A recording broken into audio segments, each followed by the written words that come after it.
Well, this is an interesting question. People always say, how many people say what you're saying? It's complicated. Some people say exactly what I'm saying. Some people say, my God, there were thousands of these little things like you're talking about in there, and they were crawling all over me. But it's as though it's an archetype with onion layers. Because I've given DMT to people and had them come out of it and say, it was the saddest carnival I've ever been to. In this world, the archetype of DMT is expressed by the harlequin. The harlequin is the DMT representative in this world. And as you begin to peel this archetype, it's the archetype of the clown and the circus. The circus is really the archetype of DMT. Because if you think about the circus has two levels. First of all, it has the level under the big top, 3 rings, beautiful women, animals, horses, glitter, feats of daring do, so forth and so on. And it's rapidly moving and catching your eye. But beneath that it's mysterious, it's erotic, it's dark.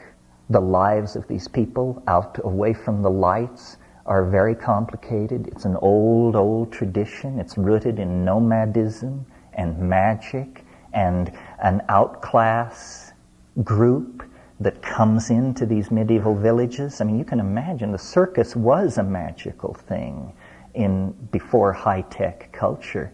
I mean, some sleepy wool and beer swaddled village in Europe, and here comes the circus. And that's the archetype of DMT. And people say it was like a carnival, it was like a circus, it was like a Bugs Bunny cartoon. But if you go deeper, these familiar associations begin to melt away. You say, it wasn't like a Bugs Bunny cartoon or the circus. It was weird.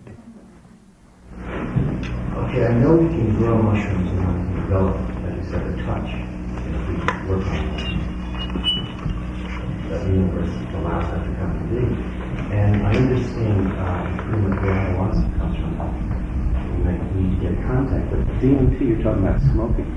Is that something that I could grow at home or manufacture, or is it? I mean, where is this coming from? It's interesting because if you look up DMT in a book on psychedelics, it will say that this is a very easy synthesis.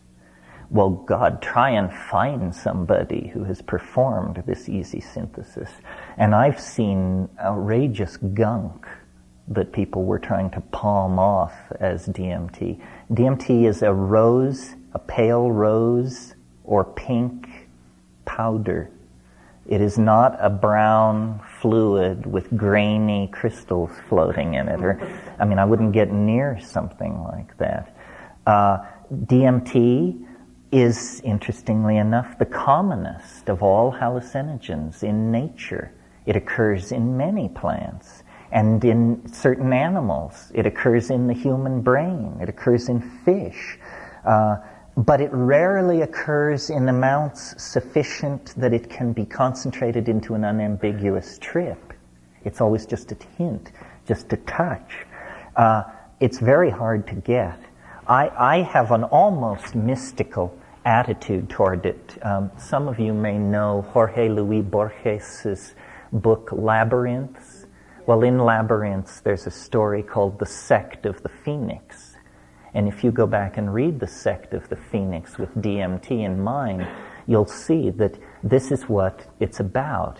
He says there is a sect, a cult, and its practitioners have been persecuted in every pogrom in history, and its practitioners have participated in every pogrom in history.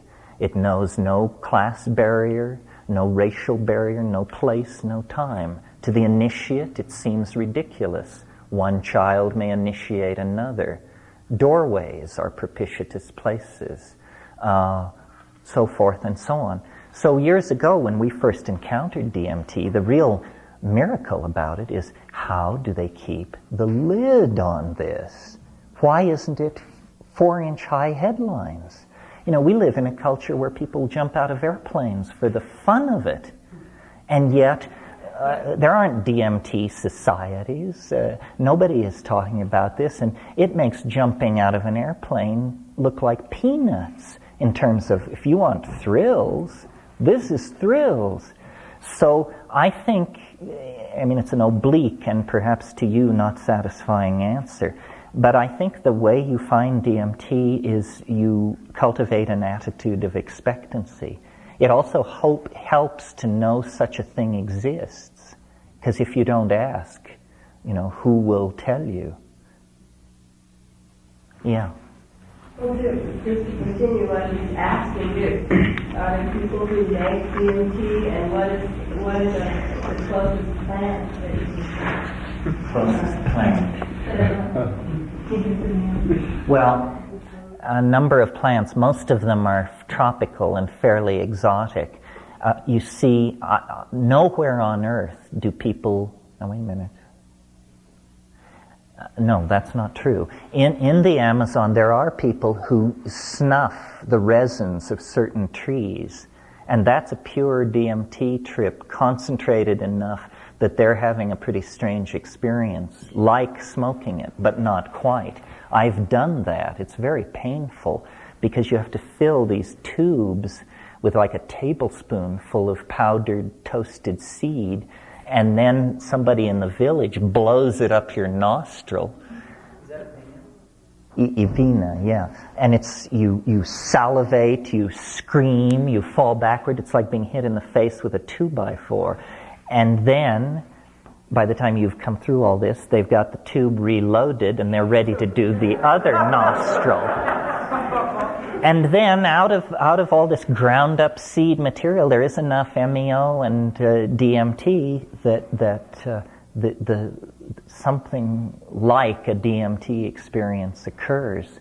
I think probably, and Rupert Sheldrake sort of has worked with this idea, that at death there is a release of DMT in the human body, that this is what it's doing there endogenously. And so in a way, you know, it really doesn't matter, because what the near-death experience is probably an endogenous, a release of an endogenous reservoir of DMT that prepares the body for death. This is certainly what the Tibetan thought. like DMT? No, yes, it is. It's different. DMT in the smokable form is NN-dimethyltryptamine. Psilocybin is 4-phosphoryloxy-NN-dimethyltryptamine.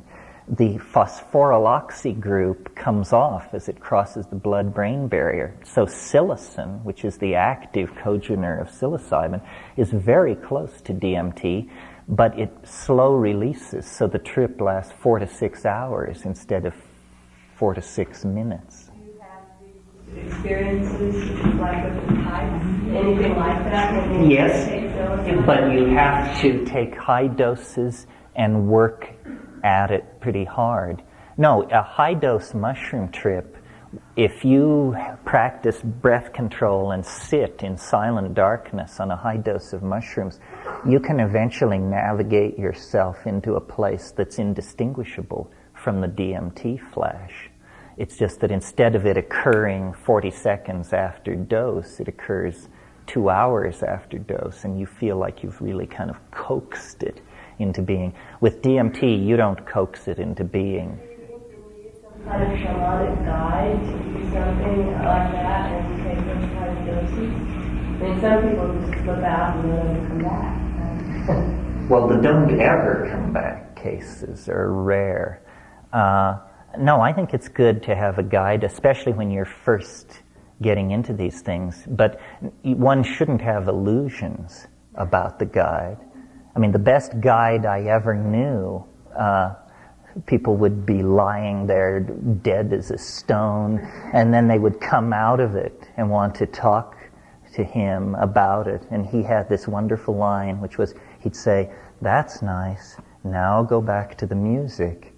And he was a perfect guide because he really did nothing. I'm sort of funny about this, and I think it's my personality. I don't like having anybody around. It draws me to the surface and it makes me nervous. I don't like being around people who are stoned. I don't sit for people. I am not a psychotherapist. I think people who do that should all be issued Purple Hearts. I don't know how they do it, because if I'm stoned with somebody else, I am just so totally concerned about their welfare that no way could I get high or explore these dimensions. I had one of the worst experiences of my life being very high and having somebody else try and Guide you. alter it. Well, I was doing just fine until they decided I wasn't. Yeah. I was having a great fun. I've been I didn't even look down, and then they started worrying. I've been in many situations where I've had to think to myself, thank God nobody is here. Because if somebody were here, they would certainly freak out at what's going on. And yet, it'll pass. Do you consider the Tibetan culture as shamanic culture still? Oh, Why did you pick them out to go to Tibet? No, definitely. Mahayana Buddhism entered Tibet with Guru Rinpoche, Padmasambhava, in 741, and built on a tremendous foundation of indigenous shamanism. The indigenous shamanism of Tibet and Nepal is called Punpo, and I believe that what is called Vajrayana psychology is really the Buddhist refinement of the psychological discoveries that were perfected in Tibet over millennia. Yes, I consider the Tibetan culture to be, in some ways, the most sophisticated, literate culture in the world, and I make that distinction because it is a literate culture. It's a civilization with a vast repository of scripture and libraries. They're on a par with Amazonian shamanism, but by creating a vast analytical literature of these states, they've created a major cultural accomplishment. I know some other people want to talk. Have you, in any of your states, have you ever listened to sounds, generated sounds or something? You've done that? Yes. Have you ever done it? I'm just curious with this, with monks, with the Tibetan monk chanting. Yeah, chanting is less interesting than improvisational sound. Since I'm interested in this language thing, and I guess the sound tradition that I really respect is in the Amazon. The way these ayahuasqueros work is they're into what are called icaros. Icaros are magical songs, and you learn them while intoxicated, and the number that you have is considered a statement about what kind of a shaman you are. But icaros, even though they're sung, they are criticized as visual art. When people talk about icaros, they talk about how they look, not how they sound. And so what I do on ayahuasca, and having learned this from ayahuasqueros, is I experiment with synesthesia. And, it's very interesting. I mean, you lay down a tone, like, they seem to be fairly sustained tones, like, and you watch it, and it moves out across the room, and it's electric blue with a fluorescent chartreuse after image, and then and it shifts into rose. Well, then you begin experimenting, and you discover that this visual topology is slaved to the language function, and this is where glossolalia comes in, visible forms of glossolalia. And you discover then the payoff, or what you're pushing for here, is to be able to do what the tykes do. The tykes are masters of visible sound. They know the sound that condenses a 4-inch lock nut in front of you, as opposed to the sound which condenses a 2.5-inch lock nut in front of you. They are masters of the acoustical condensation of the morphogenetic field. And that's how I work with sound. And I find it, it's the most pleasurable thing I do. I'm not a singer, but I sing for hours, and I have no idea. I don't imagine it's great shakes as a performance, but to be inside it is just wonderful. As an engineer, I'm studying sound. I think it's interesting that they created this form called a CD because they've made a recording of the Giant 2 Monks. Maybe you've heard it. They put it on the CD. And it's interesting to me because in that form, it's almost pure. It's almost pure sound. So these are men who made a sound for, I don't know, since 5 centuries now.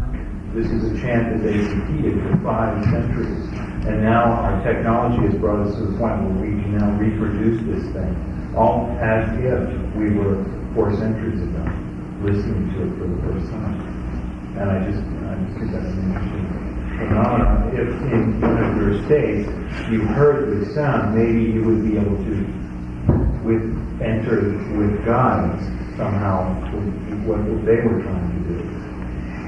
I think you might need guides. When I trip, I tend not to listen to music, and I've learned to do that because I can't believe how strange music is. Well, this isn't music. It is just.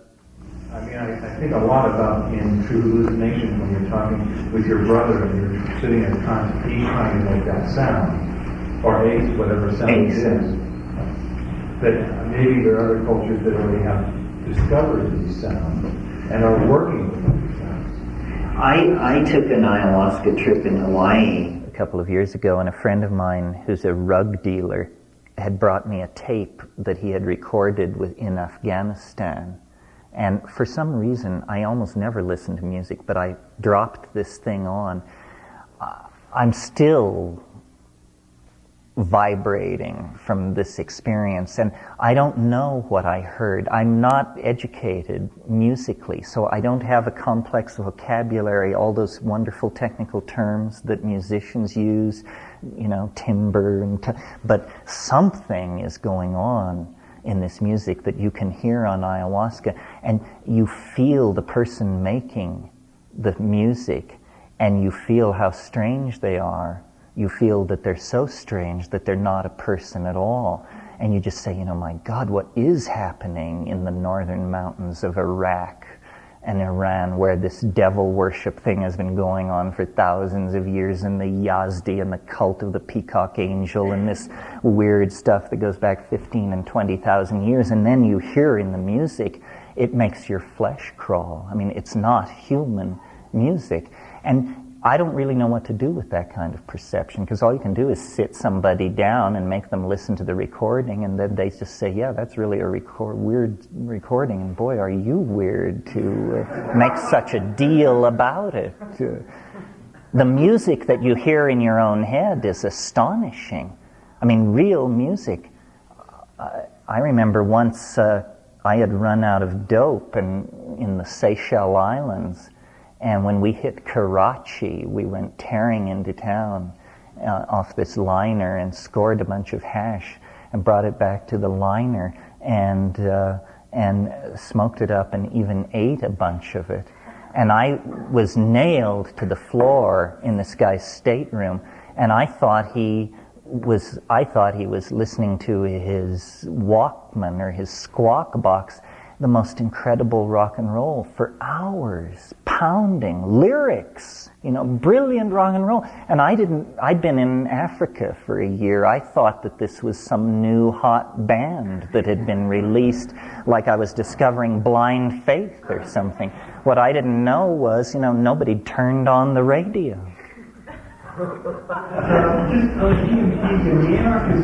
Gives a recipe for making DMT. Are you familiar with that? I am, yeah. So this works. I'm not a chemist, my brother is. I just say, if the end result is pale pink or rose and smells like cotton mothballs, that's it.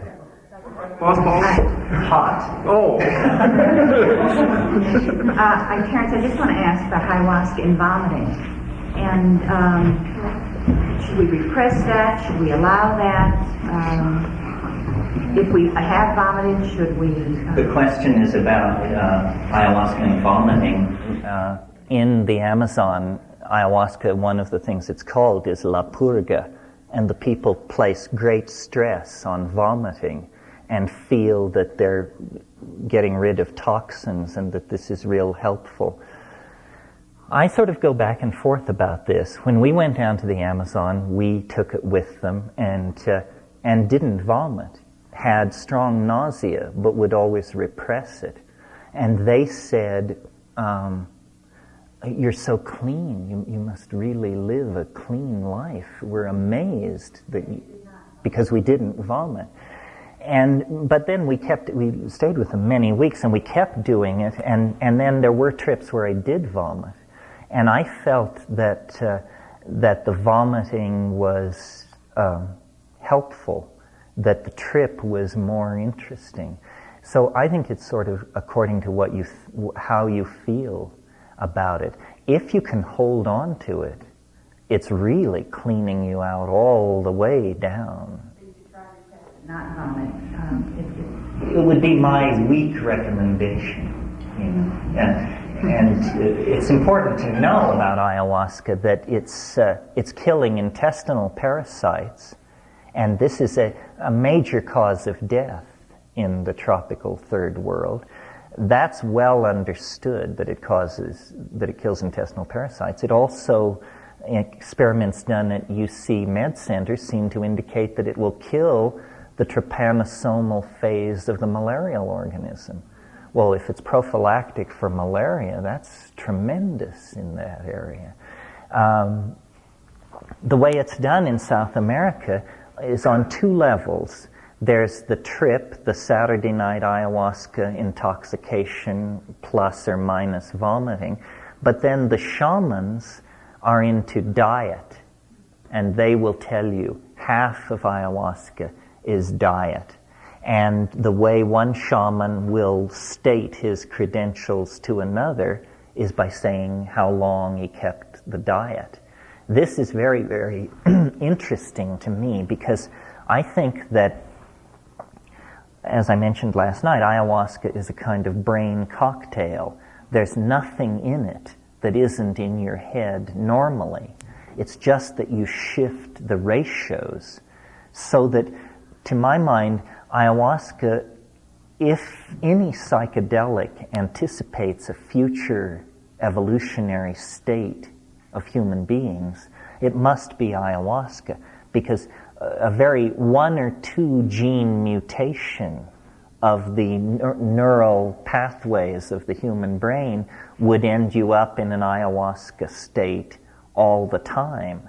So we're just sub-threshold to integrating this. Well, in a way, that then means that these people in the Amazon, these shamans who are keeping the diet and saturating themselves with this stuff, they have created and realized the future human state. They are experiencing this vegetable-human fusion that is the future destiny of all of us, I think, if we're lucky. Yeah.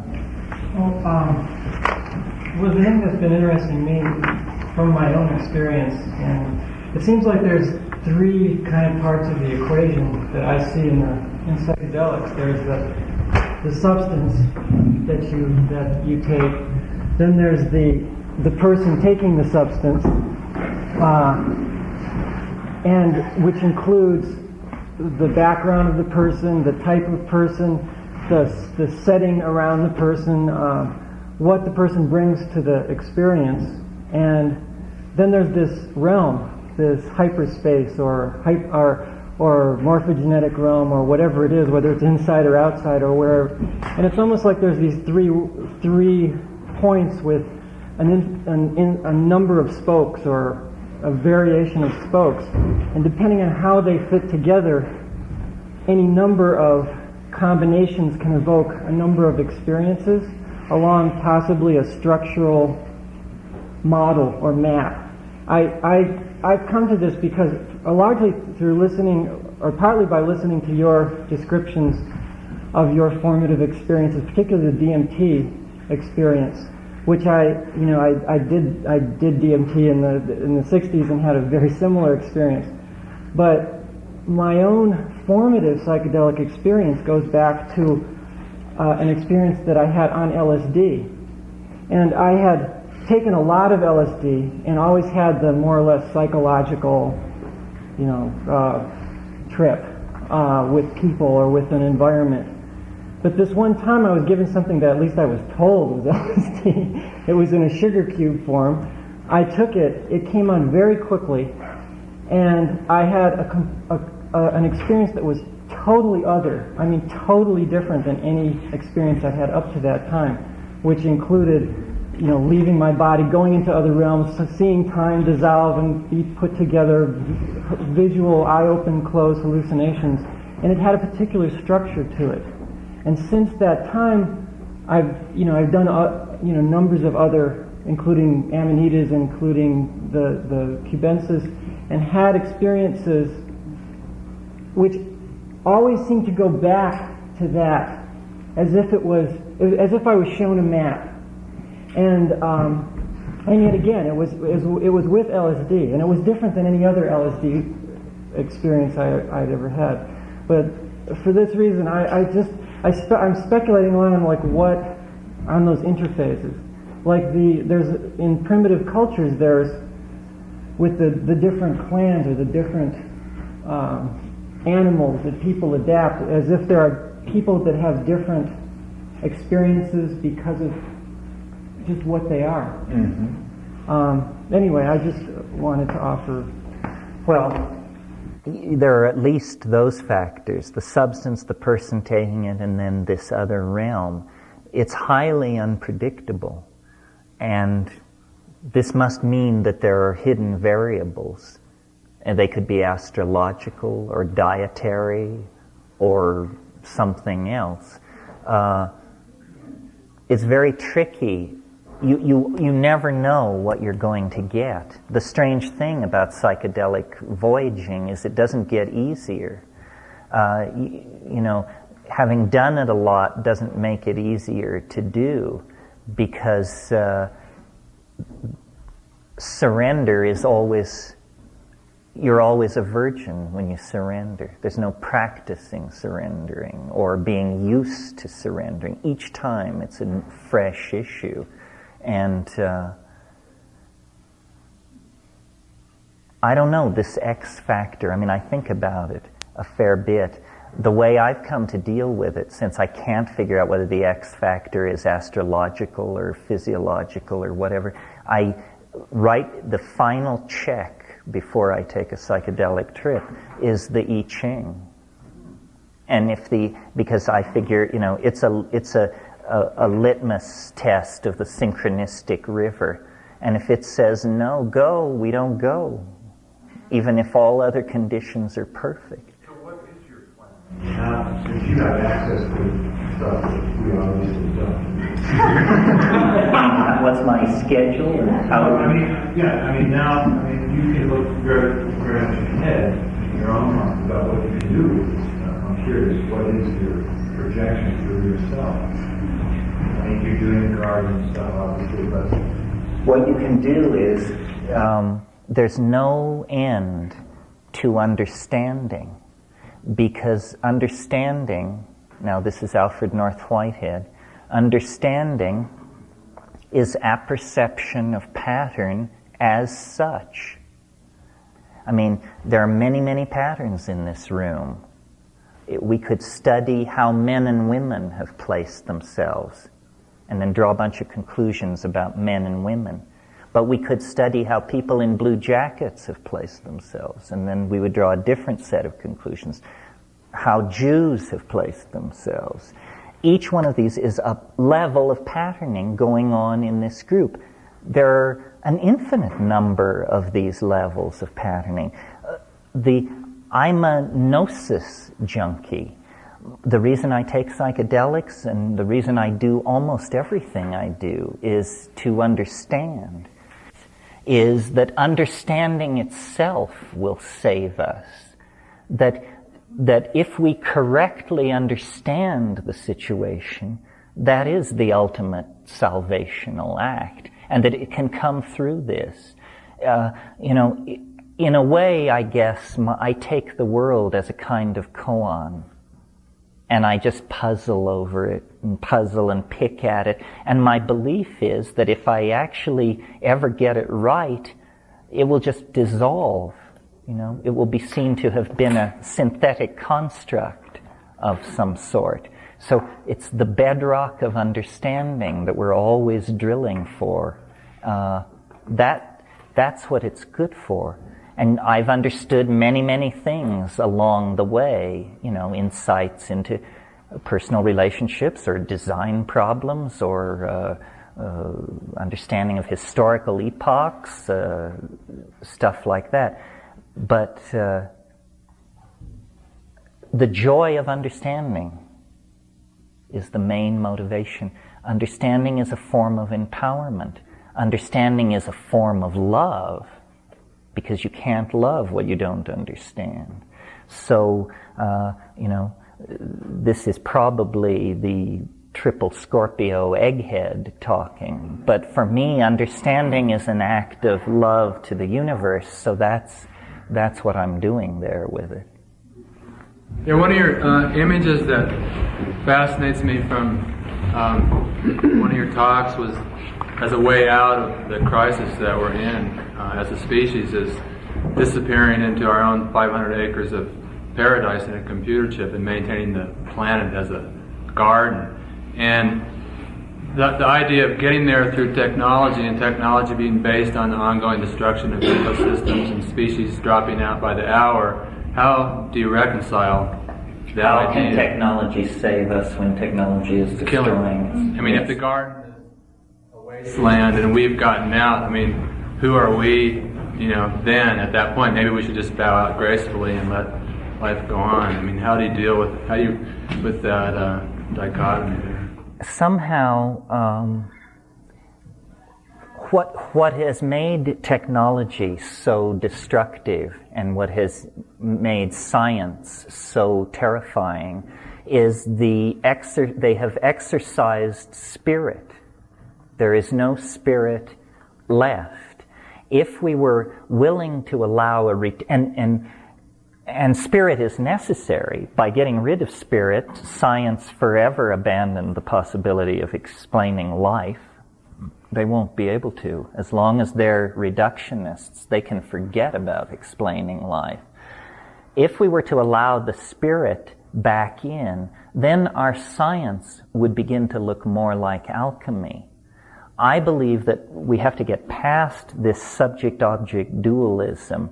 And in the area of technology, the way you get past it is in the concept of the philosopher's stone. What we need and want is a marriage of spirit and matter, where the modalities of each are honored in that marriage. Now, I don't know how many of you are familiar with alchemy, but I imagine some to some degree.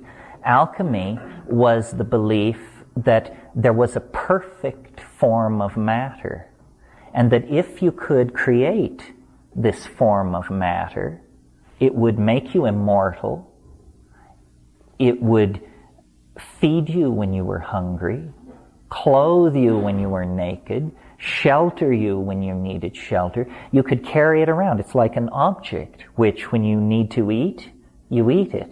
When you need a shower, you stretch it out above your head and water falls out of it. When you need to get somewhere, you sit on it and it takes you there. It's the exteriorization of the soul. It's matter behaving as though it were spirit, or spirit behaving as though it were matter. And I think a reclaimed science would take this much more seriously, because it is possible. The ordinary laws of physics I have actually seen the ordinary laws of physics violated. This may not count for much in a world where everybody and their dog channels dead people from Atlantis, but I saw it. It was good enough for me. I have seen physical laws violated, and I doubt it. I mean, to this day, it wasn't frequently, but it means that the ultimate set of laws is not the set of laws that appear to be in operation. Who hasn't? I'm trying to partial it out. I wondered if you could maybe talk a little bit to about the breath work that you do. You say you can alter the state by breathing, and I was sort of curious about what that was. It's not fancy. It's simply that I think a lot of our problems stem from bad breathing habits. Like, for instance, migraine. I've noticed that migraine, whenever I'm in a migrainous state, I've been breathing shallowly for hours. And oxygen is a drug, you know, and in the psychedelic state, by controlling oxygen, you can steer the thing all over the place. And it's just simply attention to breath. Follow it in, follow it out, follow it in, follow it out. Attention is the key to these things, and creating a personal set of techniques that work. I mean, it's amazing to me. People actually call sitting down in silent darkness and taking a hallucinogen the McKenna method. That's how weirdly wrong-headed they are. I mean, sitting down in silent darkness is not a method at all, for God's sake. I mean, how could somebody... It's just weird. You suggest to somebody that they take a psychedelic drug, and they say, "Will I be able to drive?"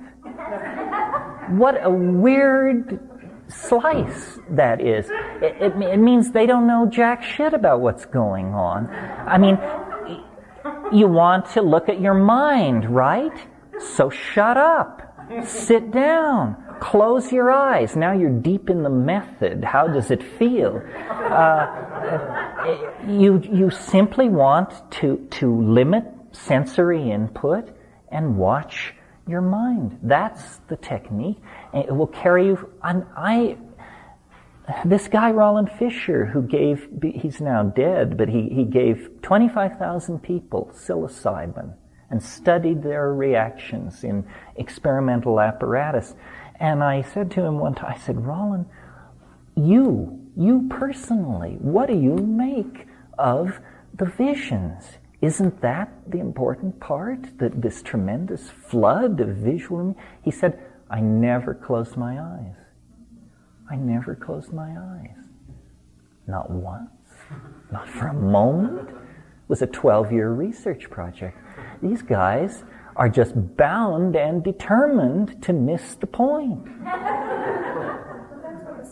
Was marked by it wasn't so much an exploration of the mind. It was an entertaining, not entertaining in such a frivolous way, but I mean, I remember people all in a room, everybody stoned, having a wonderful time. For me, I've never done mushrooms with my eyes open, so I don't know that experience. Very similar to you, I can't imagine that kind of stimulation, that kind of interaction as adding to my experience. I have no desire to talk, but I would see these people, and so it wasn't an exploration, and that's a lot of what that initial phase of rediscovering hallucinogenics was about. You are one of the first to talk about it as a tool to journey with. Well, the original Tibetan Book of the Dead program was to do it that way. But you're right. I mean, people, and I don't put them down for this. I mean, I'm the same way. People prefer a good time to hard work. But, you know, sometimes there has to be some hard work. I found LSD, I just couldn't handle I basically developed the McKenna method so that I wouldn't have to deal with the world. I would take LSD years ago in Berkeley, and I would stay in my room till about the 4th or 5th hour, and then I'd just try to walk up Telegraph and get a coffee, and my God, I'd get 50 feet up, and people looked so weird to me. I would just have to go back in my room and hold my head. And they didn't look menacing or anything, but I just said, apparently I have a high sensitivity to freakiness, and therefore I should stay in my room while this is going on. Yeah. Just one question to go back to the experience with these Japanese little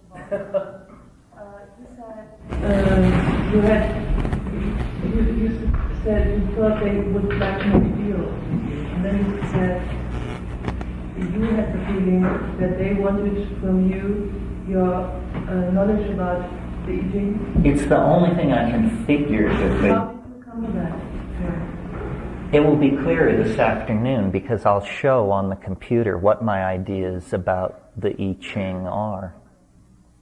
Yeah. The question up there was the one. Sure. When you said when you ask for Art Deco, you get Art Deco.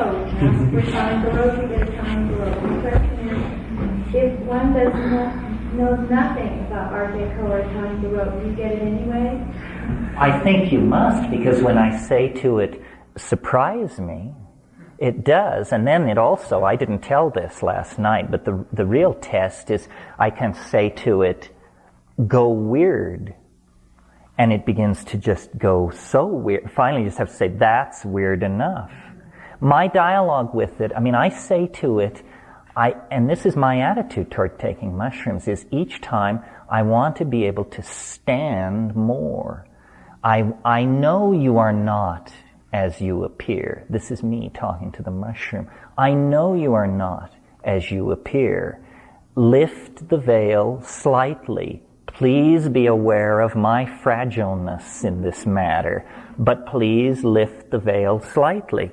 And it says, you're right, I am not as I appear. I am not the self-transforming basketballs or the elf machine. And then it begins to raise the curtain.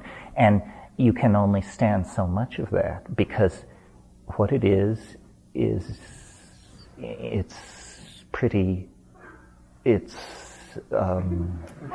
our best people are working on precisely what it is, but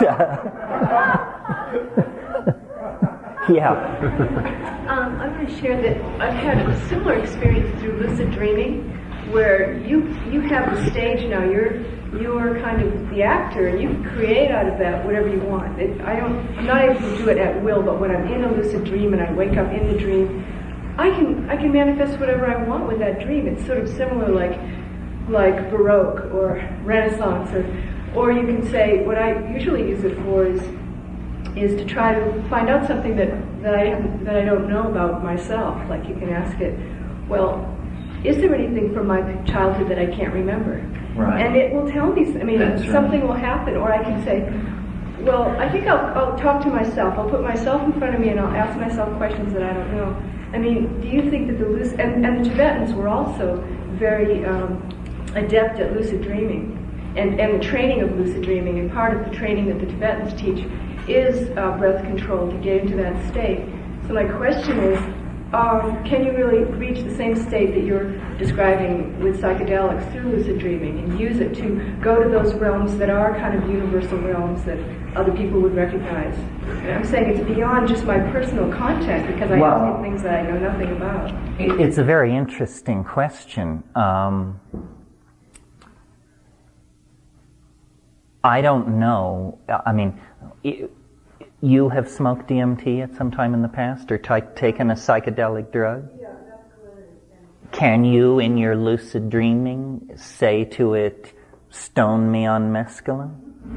I've never tried. It's worth trying, because, to me, a really fascinating fact that requires a lot of thought and research is, and I have had this experience and I've confirmed it with other people, if you have smoked DMT, if you know what DMT can do, it's possible to have a dream in which DMT is raised as a subject, and a little glass pipe appears, and someone has a butane lighter, and you do it, and it happens.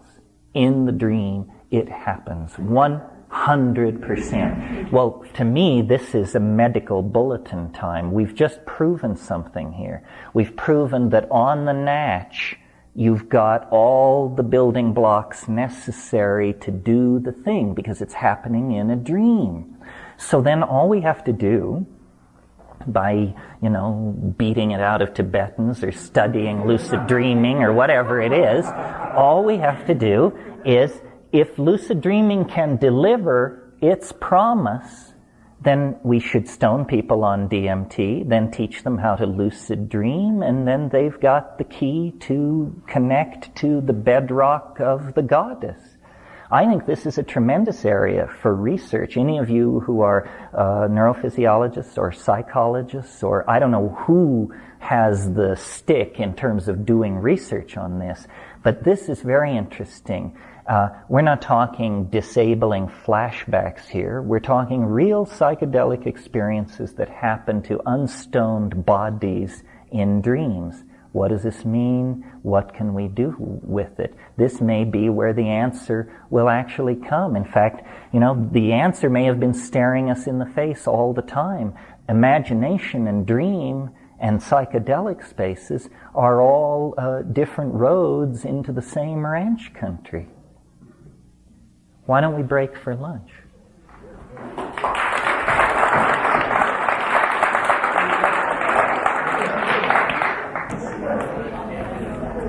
Position yourself so that you can see this screen. It's going to be hard to see, but hopefully the necessary parts can be described.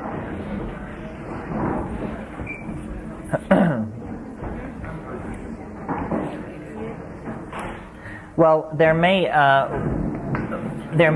have been outstanding questions from this morning, so why don't we see if there are loose threads? Yeah? It's not outstanding, it's a light question. You mentioned something about consulting the I Ching and taking certain trips. And when you were speaking about the traditional teaching, or were you speaking about using the time? No, in that case this morning where I mentioned the I Ching, I was just speaking of the traditional I Ching. I didn't want to complicate it by my particular bent, which is what we'll talk about to some degree this afternoon. It's very easy for me to go to groups and to tell you that psychedelic plants need to have a second look and so forth and so on. I feel much less sure of myself when I essentially go on the ego trip of telling you what I figured out from this stuff. And that's what this is. This is what I figured out. It's my effort to understand and create a model that fit things. But since it's my model, how seriously should we bother to take it? Not very, I submit. As seriously as any model, but no more seriously than that. Yeah. Thank you, Terence. I feel the same sensation as when I have ingested psychedelics right now, and I started last night while you were talking. So I wanted to ask the other people if some people feel that way as well.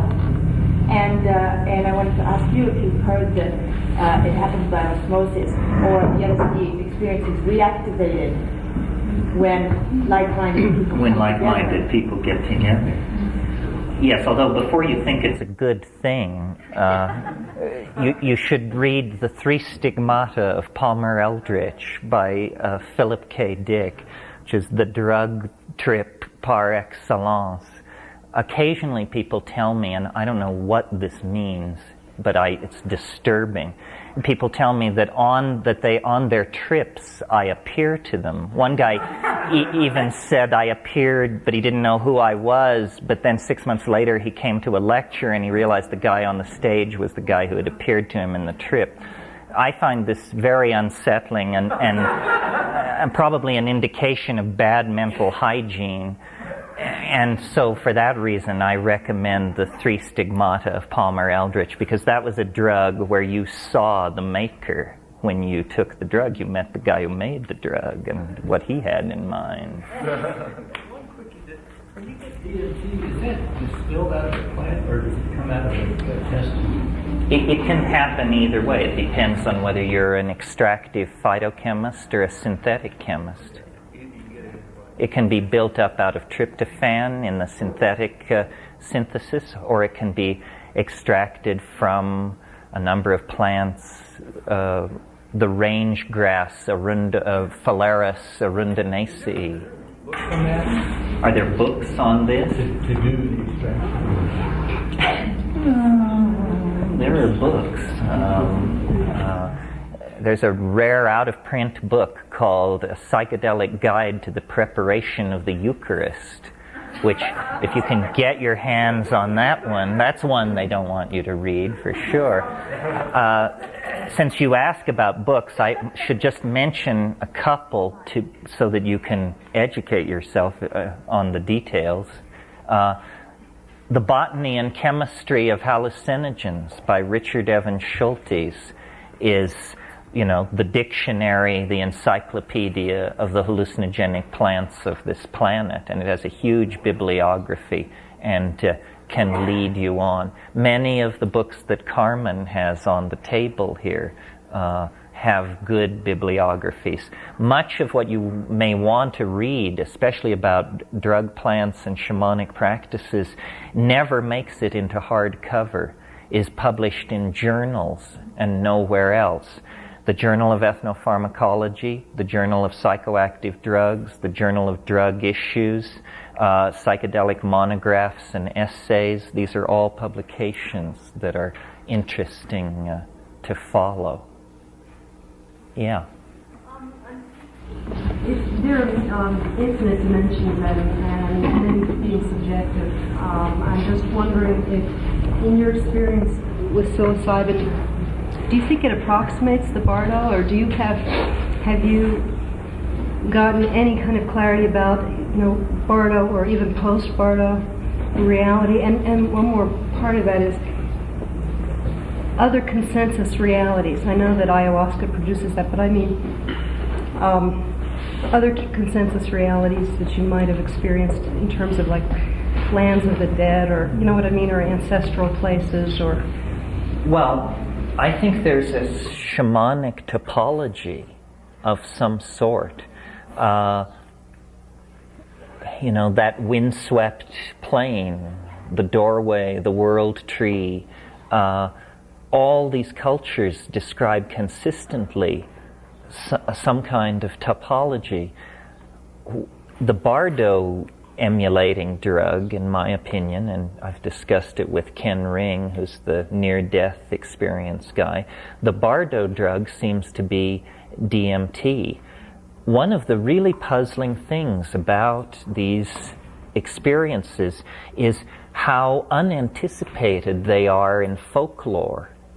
I mean, you would think, or I thought anyway, as a Jungian, that if you have some kind of experience, then you can go to the world's repository of religions and so forth and find some analogy to it, that somebody's been there before. But often this doesn't seem to be the case. I'm not sure religions are talking about this. Or if they are, they certainly choose an odd way to do it. It's not immediately recognizable. So a real tension in my mind is the question, are we just rediscovering what shamans have always known? Or is there a historical implication here? Could we conceivably take these plants, these drugs, which people have worked with for millennia, and do something astonishing with them that nobody has ever done before? And that is sort of my suspicion, and that's what the mushroom says. It says, there's something to be done. Pay attention. And in my less rigorous moments, the way I imagine it is it's almost like ripping the membrane.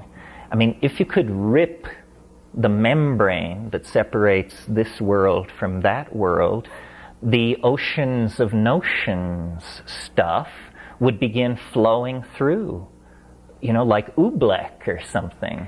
It would flow across the floor and out into the parking lot, and it would just be filling space. I've had apocalyptic fantasies where this was the sort of thing that happened. Somebody actually tore it, and the two worlds merged. Why are we talking about this?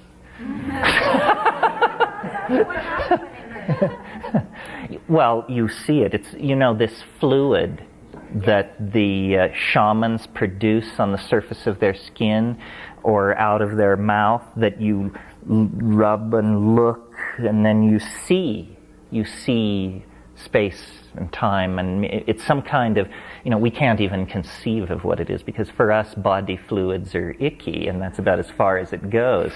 But they're seeing it as, a deposit out of physiology. And there are other traditions of this sort.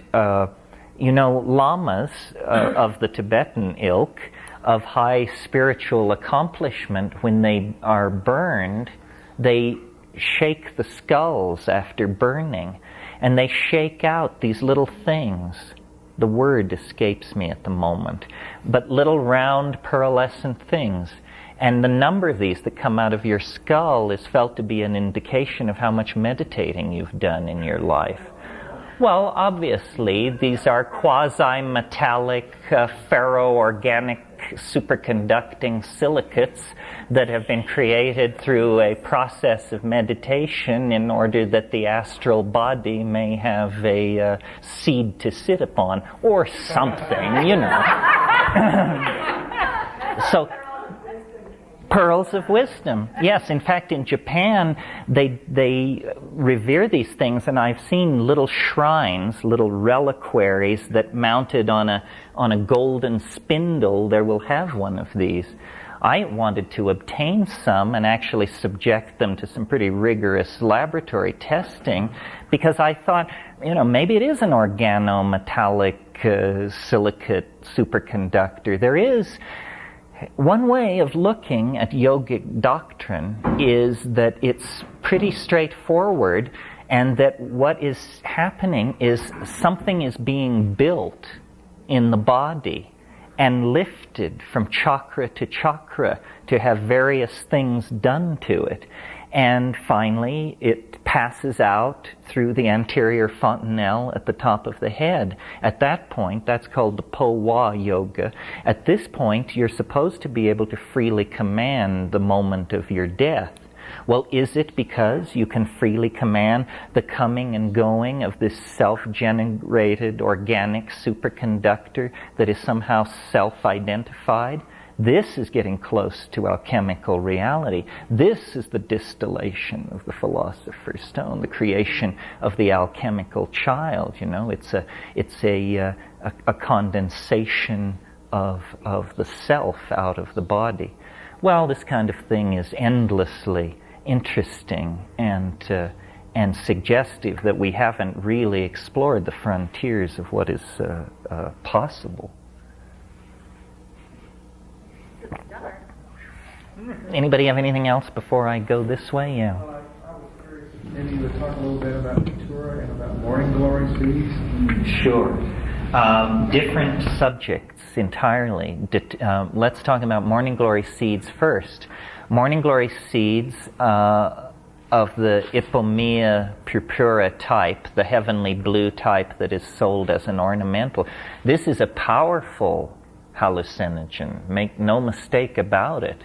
There are certain problems. Number one, ester coumarone, which is a strong emetic, also occurs in the seeds and will have a tendency to make you vomit. they also dip these seeds in some kind of poison to discourage people getting high, but you can just grow your own crop, and in fact it's a good discipline to grow a summer's worth of morning glories before you take them. The active agent in morning glories are relatives of LSD, but relatives that are active not in the microgram but in the milligram range. Chenoclavine, ergonovine, these kinds of compounds. The first psychedelic I ever took was morning glories because, of course, I was a 14-year-old kid in a small town in Colorado, and I read a report in the paper. I had read Aldous Huxley's Doors of Perception, but mescaline was inconceivable. I mean, people didn't even know what I was talking about. And I had many morning glory trips, and they were wonderful. It works.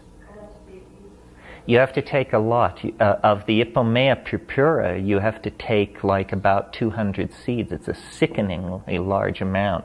The problem was always, how in the world are you going to eat this mess?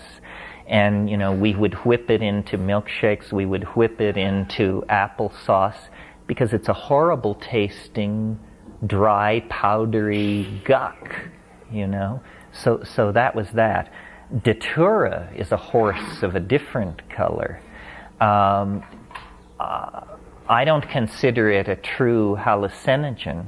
I would classify it as a deliriant. I know that it's very big in magic, and I understand why, because it's a confusant.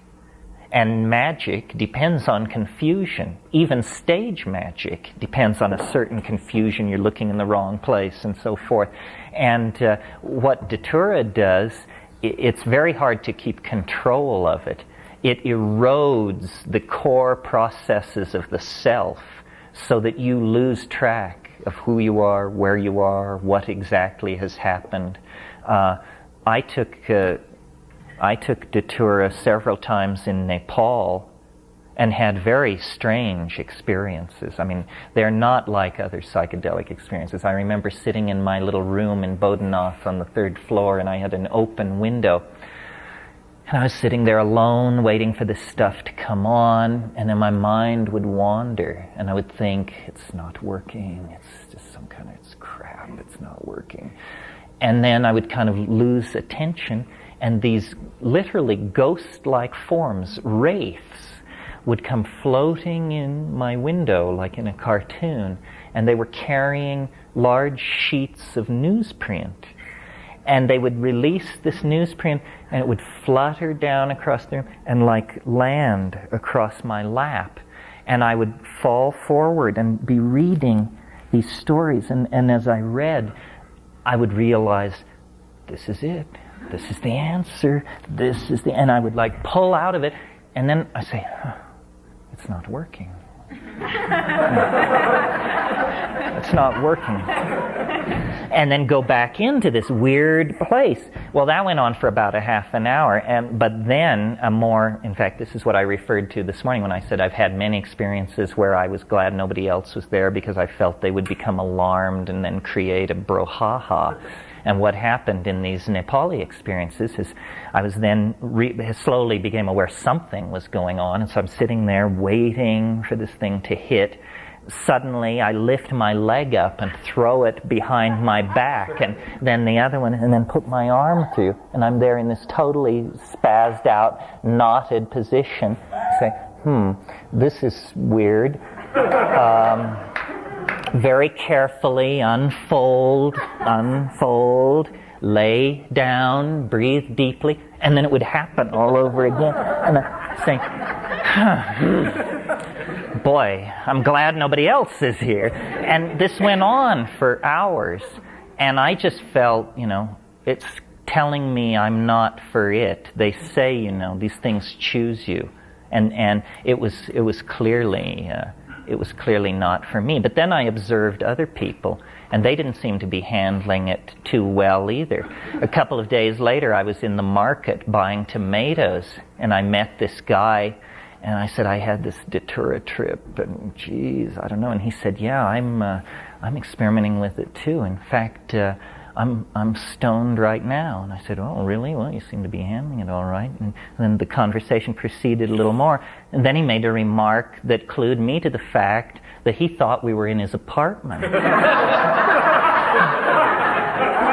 And so then I felt, this is weird, this is terrible. We're losing hold of it completely. We don't know whether, we're Agnes or Angus, or it's day or night. So, yeah.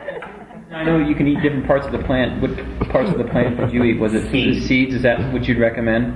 Because I know datura grows everywhere in the Southwest, pretty much, and so it would seem appealing because of the availability on some level. Well, I get the feeling that there's a shamanic tradition here that you have to be initiated into. First of all, the plant does sequester selectively, meaning different alkaloids are occurring in different concentrations in different parts of the plant.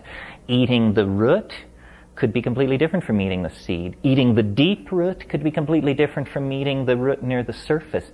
So I think this is one where you have to get your Don Juan or your, somebody who knows what they're doing. You can't go to it on the natch. One way of thinking about these things, and it's a metaphor I often make, is learning to take psychedelics entirely by yourself is like learning to sail entirely by yourself. I mean, imagine walking along the beach and coming upon a wonderful little catamaran about which you know nothing. And the air is calm and the sea is calm. You can probably push that thing into the water and learn something without killing yourself. But if the sea is not calm, if the weather is not calm, what are your chances? And this is the situation we're in with these psychedelics. Certain ones are easy to get a connect to, like the mushroom. The mushroom, though, is a complex mistress in the later phases. In fact, the mushroom is a kind of, it draws you in, and then it explains the seriousness of the situation. Whenever I hear someone talk about psilocybin, I just think to myself, just keep upping the dose. You'll see, because in that silly environment there are trapdoors on the stage and waiting beneath them. Jabba the Hutt. Since we're on the subject of different drugs, one that's been very beneficial for me is ecstasy, MDMA. I'm curious to hear your opinion of that. You're such a visually oriented person that I wondered, to me ecstasy is something that isn't hallucinogenic, yet it definitely shifts my consciousness in a very profound way. No, and it's very useful in untangling emotional things and directed psychotherapy and all that. I guess this is as good a point as any in the weekend to explain what, from my point of view, the criteria and the issues are when you decide that you're going to try and integrate a drug into personal growth. You need to ask yourself 3 questions about drug X. The first is, does it occur from a plant? If the answer is yes, then it's established as part of the matrix of organic life. It's not a poison. It's not a toxin. Certain drugs don't meet this test. Ketamine, PCP, and to some degree MDMA, although MDMA has natural relatives. I don't think so. Ketones are not relatives of ketamine any more than I'm a relative of the Pope.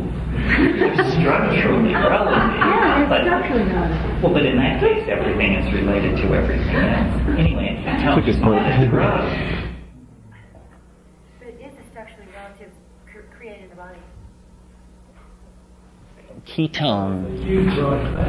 Yeah, it does. It isn't. It's not taking us closer to understanding to hold that opinion.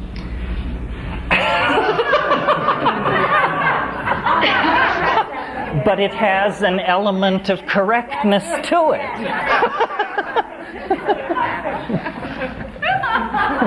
I know this woman, so it's not a stranger beating up a stranger.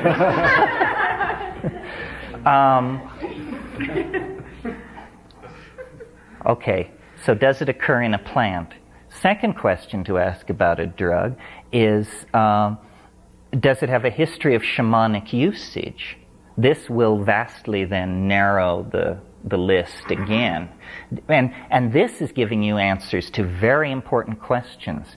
If it has a history of shamanic usage, then odds are miscarriage, tumors, blindness, serious physical impairment is not part of the picture, because these people would have figured this out and eliminated it long ago. This is your human data. This is your safety seal.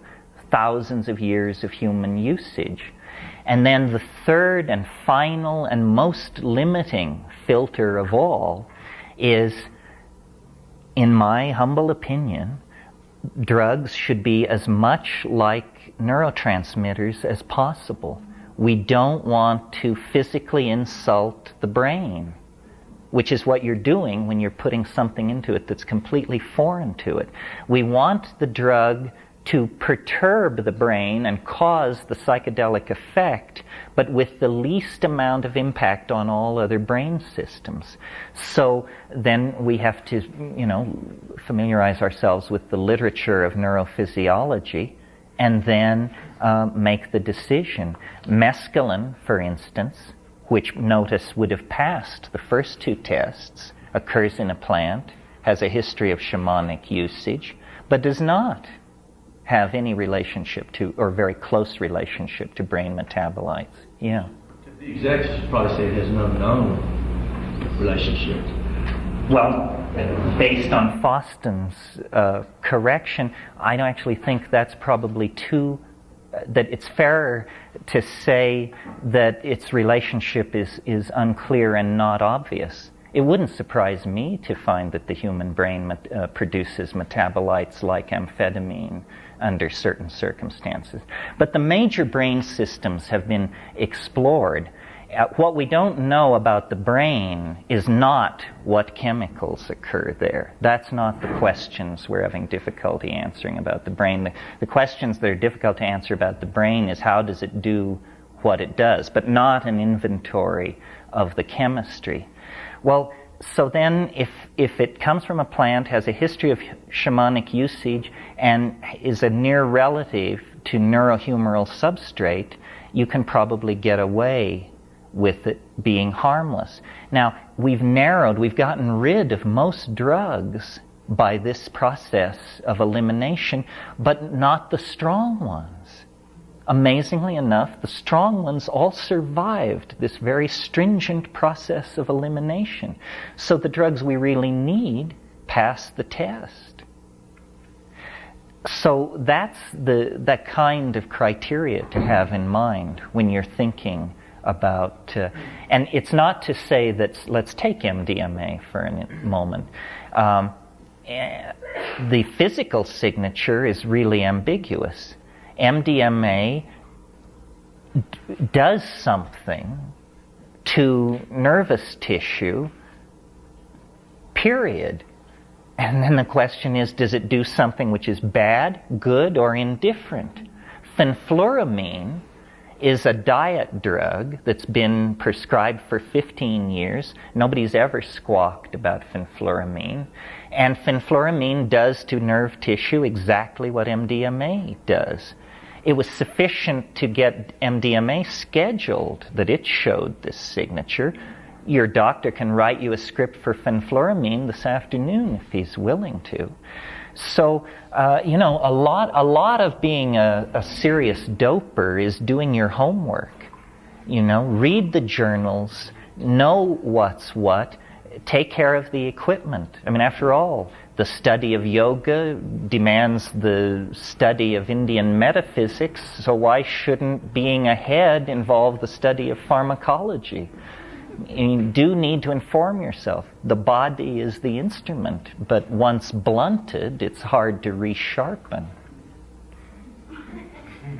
We have Dennis's take on MDMA here for people to see. Yeah, my brother did a lot of the research on the neurophysiological impact of of MDMA, and he basically decided that you can believe anything you want, you know, because nobody knows how to interpret the data. I mean, yes, it does something to the nerves, but what? He took some of the pressure off the idea that it's going to do brain damage or that it affects your spinal fluid and all that sort of thing. He said that the fenfluramine was actually worse. Right. But then, of course, no one knows what fenfluramine really is doing, what the long-term trade-off here is. Okay, well, why don't we now go to this a little. And I'll try and lead into it. For me, the thing that is useful about psychedelics is there is obviously personal growth and seeing oneself and the people that one loves and hates from different perspectives. But to my mind, once you have gotten straightened out, become a normalized human being, whatever that means, through the use of psychedelics, then the question which Bruce Lamb asked last night, what is it good for?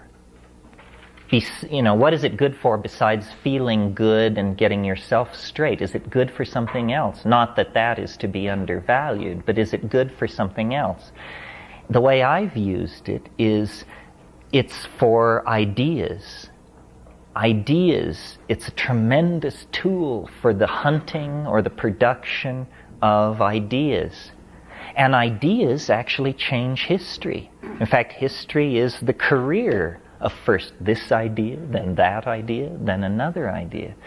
So with that, I always felt that you could actually learn something that would not be like learning that because of my relationship to my mother, I treat women X way, but rather something that would have cogency for everybody, like energy equals mass times the velocity of light squared. That was my idea of an idea. So they heard the call and gave me an idea to play with. And so now I've had one idea in 25 years of psychedelic tripping, one original idea.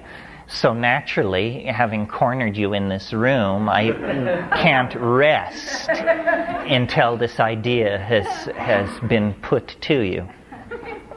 And let me try and find my way into it.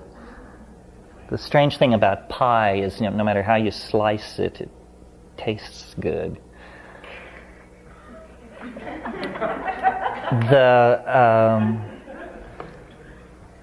Everybody, or probably everybody in this room, is familiar with the notion of the Tao. The Tao, this mysterious Eastern concept of something that is in the world that builds things up and pulls them down, that creates dynastic families and empires and structures, and that pulls structure down. And Tao comes and it goes, and it ebbs and it flows according to its dynamic. And if any of you know the Tao Te Ching, which is the Chinese text which is the primary text on Tao, in the Whaley translation it begins, "The way that can be told of is not an unvarying way." Now, aside from the pretentious use of the double negative, what's going on here? The way that can be told of is not an unvarying way. It means that the way that can be told of is a varying way. Well, I had this notion given to me by the mushroom, and I will present it to you in human terms, using an argument that I hope is appealing to human beings. This is not how it was presented to me. It was presented to me in the series of a form of riddles, somewhat like, not riddles exactly, but the mushroom's form of address is very weird. did you know, I'll bet you did know. That's a standard mushroom trick. So it was like this. Did you know, I'll bet you did know, that every day is somehow related to every other day? I said, yes, depending on what you mean by somehow. Then I said, did you know, I'll bet you did know, that every day is actually made up of 4 other days in a relationship to each other? I said, I've never entertained that idea for a moment, nor ever heard anyone say such a thing. No, I didn't know that. He says, oh yes, and now you should go and get graph paper, and so forth and so on. And I began an intellectual journey of several years. And what I came out of it with, and it required the invention of these kinds of small computers to show, is an idea which was for me like the ascent of an intellectual mountain. It took all my intellectual resources to be able to ascend this mountain and stand on the top of it. And standing at the top of it, I could tell that there was somebody who was compromising, diminishing, shrinking, and confining themselves in order to come down to the top of that mountain and meet me for a dialogue. So that what for me was like the most complex idea my mind can hold was for this other thing, the simplest statement it was capable of making that still had any vestige of meaning attached to it. And the idea is this. Well, first of all, let me tell you the idea which it is set against. The idea that it's set against is the Newtonian model of time. The Newtonian model of time is that time is what you need to have processes. Because if you didn't have time, the processes would happen instantly, and they wouldn't have this stretched out quality that is the very nature of process. So time is a dimension necessary for process, and time in the Newtonian scheme of things is always imagined as a flat plane or an unvarying continuum of some sort. This is why scientific experiments are done in a manner that is described as time independent. If you're going to measure the charge of the electron, you don't look at your watch and see that it's 8 a.m. because the charge of the electron is not supposed to depend on what time it is. It's a time-independent variable. If you think about what science is the art of describing those phenomena with time-independent variables. In other words, those phenomena so crude, so simple, so elemental that when they occur doesn't affect their outcome. Well, these are the most boring processes in the universe. You know, dropping a lead weight, charging an electron. But how about a love affair? How about founding an empire? How about painting a masterpiece? You know, these are not time-independent phenomena. These are very time-dependent phenomena. Timing is everything. So then I mulled this, and I thought about Tao, and I read Alfred North Whitehead's Process and Reality. And if any of you really care about this kind of stuff, read this book. You can throw your Sanskrit dictionaries away, folks. We don't have to tithe to folks in robes anymore. Just read Alfred North Whitehead. He has it all. And he has an idea which he called novelty. And he says, there is something in the world that comes and goes. It builds structures up and it tears them down. Sound familiar? It sounds like the Tao. But he said it's called novelty. And when novelty is in retreat, habit is on the increase. And when novelty moves forward, then there is what he called novel connectedness. In other words, new stuff comes to be. New things are brought together. The world progresses. So Time, properly understood, is not the Newtonian plane. It's the ebb and flow of a kind of wave mechanical phenomenon, which we can call novelty or Tao. It doesn't matter what we call it. The point is, it can be mathematically portrayed because it's a flux. And any flux can be portrayed as a line graph in a set of Cartesian axes. Well, because this is not a 5-day or 10-day course, now we have to leap over a huge bunch of stuff. Because what the teaching voice focused on as the artifact in the human world that bore the signature of the wave of the Tao was the I Ching. It said the I Ching is a codification of the Tao. This is perfectly reasonable. This is what the people who created it say it is, say it's for. And the teaching voice invited me to engage with a certain very narrow set of mathematical problems arising out of the I Ching. The problems were related to the King-Wen sequence. As you know, hopefully, the I Ching is composed of 64 6-line structures called hexagrams. They are the complete set, possible set of such structures, and they occur in an ordered sequence called the King-Wen sequence. Now, the King-Wen sequence, portions of it, have been found scratched on shoulder scapula 3,000 and 4,000 years old. In a way, it's fair to say then that the King-Wen sequence is the oldest ordered abstraction on this planet so far discovered. We have not dug up anything older that had this quality of abstract order to it. So the space duppies, or the mushroom voice, or whatever it was, said, the problem for you to solve is a simple one. What are the ordering principles of the King-Wen sequence?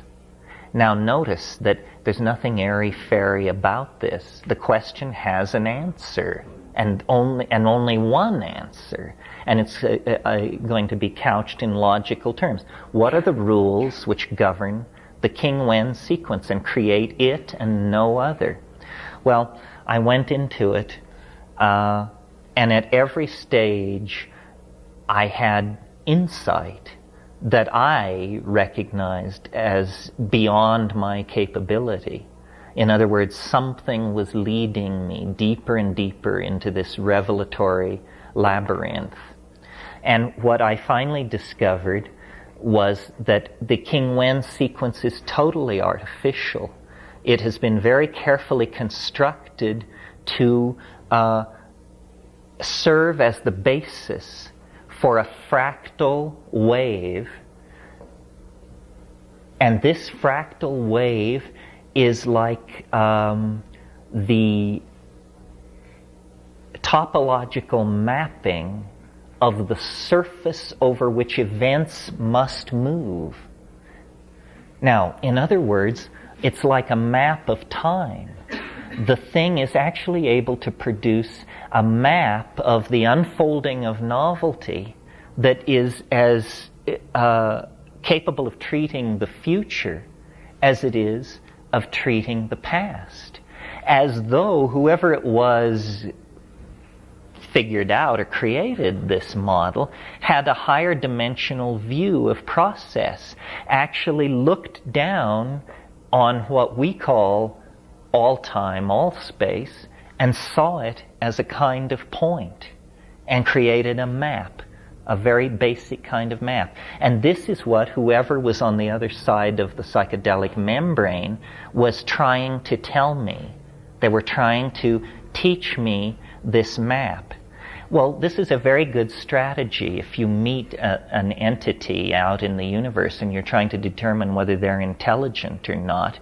You show them your map. And if they don't recognize it, you don't recognize them as intelligent. I mean, if you show your map to a boulder and it doesn't respond, you move on. And this thing was showing me what to it was basic fact one, the hyperdimensional nature of the flow of novelty through time. Fact one, if you're a civilized being. Except that for us, it's the culmination of a tremendous set of lesser processes that feed into that. Well, I want to show you how this works because I think it's much more understandable as an image than as an idea. I have set this thing previously to a certain set of parameters. The little pointer that says 85.1% is going to point at today. I've set it so that it's pointing at today. Now I can specify any span of time on the screen, from very large spans of time to very small spans of time. The wave embedded in the I Ching is fractal.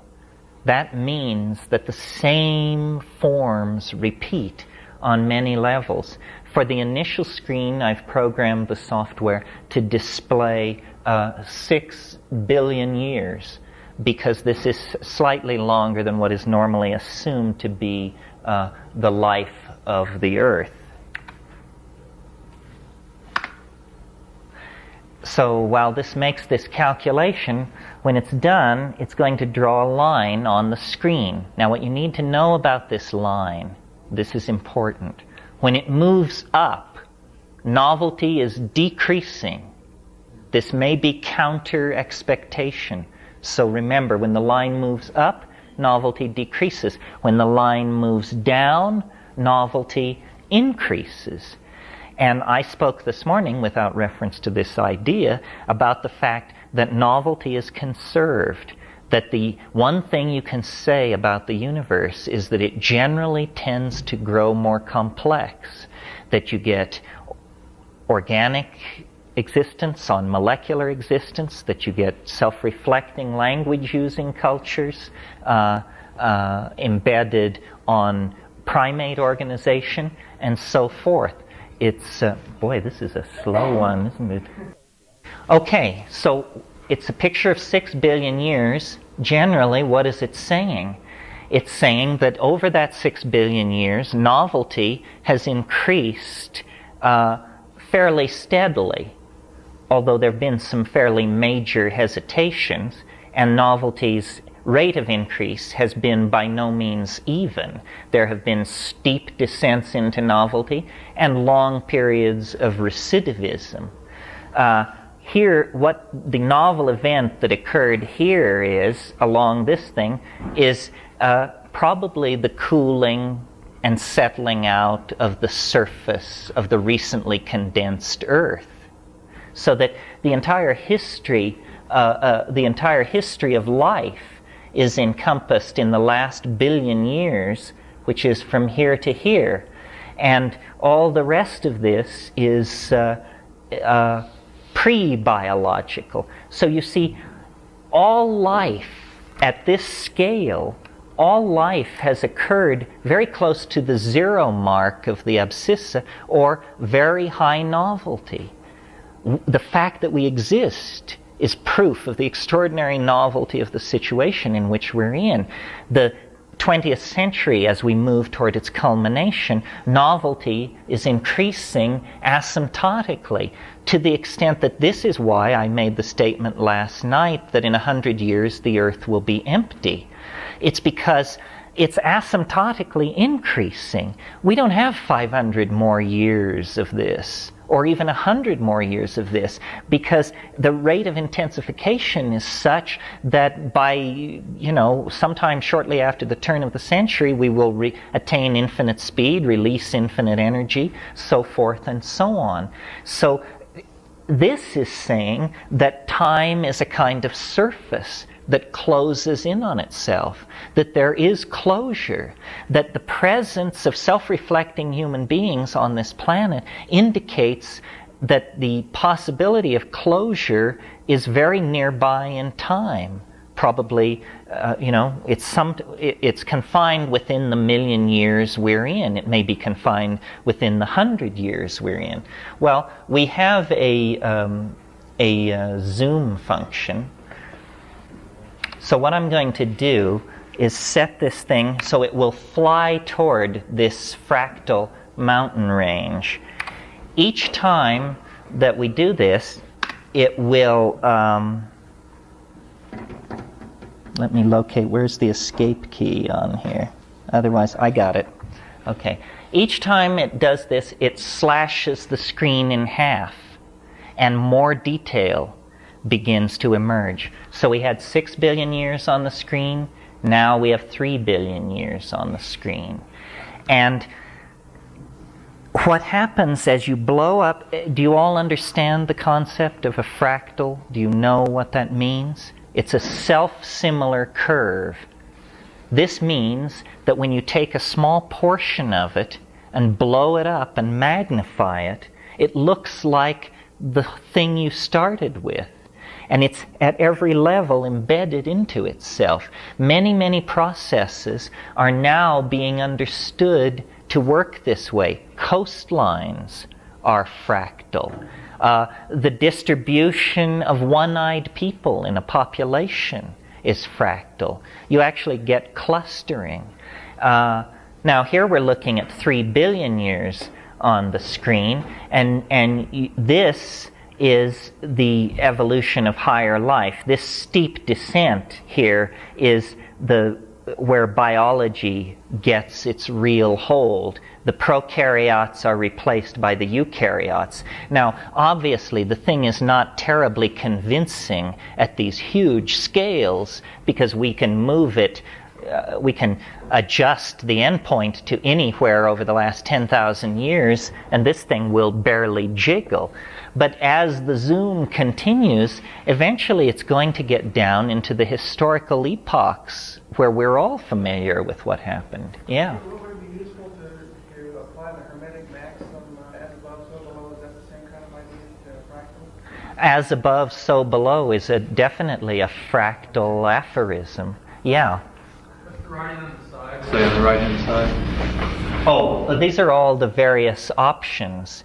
You can, what calendar you want it expressed in, and then we should discuss the B option because it's a real hard swallow for people.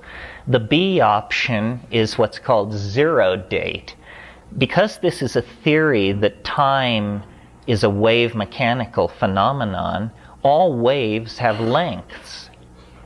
And if you have a wave with a length, you have to assign where the end of the wave is.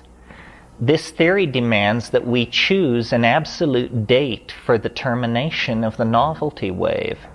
This is akin to the notion that haunts the imaginations of our fundamentalist brethren, the concept of the end of the world and the final judgment.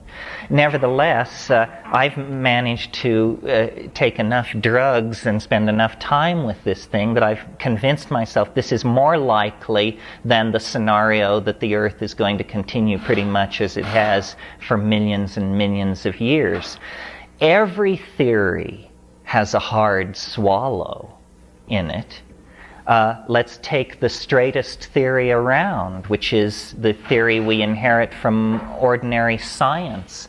The theory that we inherit from ordinary science is that the universe sprang from nothing in a single mini moment, and all matter, all energy came out of nowhere in a single microsecond. In other words, God said, "Let there be light." It's fiat lux. It's no different. I mean, science is no different from religion when you're talking about the first microsecond of the existence of the universe. I say it's very unlikely that a singularity like this universe would have sprung out of a high vacuum, or some even less expressed state than a high vacuum, a point. Because the only thing I've ever seen beget complexity is complexity. So if we have to have a singular moment somewhere in the life of our cosmos, doesn't it make more sense to put it at the end rather than at the beginning? At the beginning, there's nothing. How can you get complexity out of that? At the end, you've got organisms, codes, civilizations, matter, light, heat, radiation, great, all kinds of stuff in the mix. So a singularity is likely. I thought this had this is not behaving quite like I wanted. No. My programmer friend diddles constantly. I doubt it. I try. How does your time wave thing relate to one throwing the I Ching every day? If I threw it every day and put the result on some sort of graph, come up with that if I did it enough times? I say so. Have you tried it? Or you would have to throw it thousands of times a day, but we've written computer programs which do these kinds of crazy things and then graph it. And no, I think that the I Ching is a tremendously powerful and underrated tool. It is not magic. It's science that we don't understand. How could somebody figure something out like this? How could somebody identify a fourth dimensional topological manifold that they would be willing to apply to time? Well, here's my guess as to how this happened. There are these yogic techniques called stilling the heart techniques that are very highly developed in Tibet and can be traced back into the shamanic substratum of Buddhism.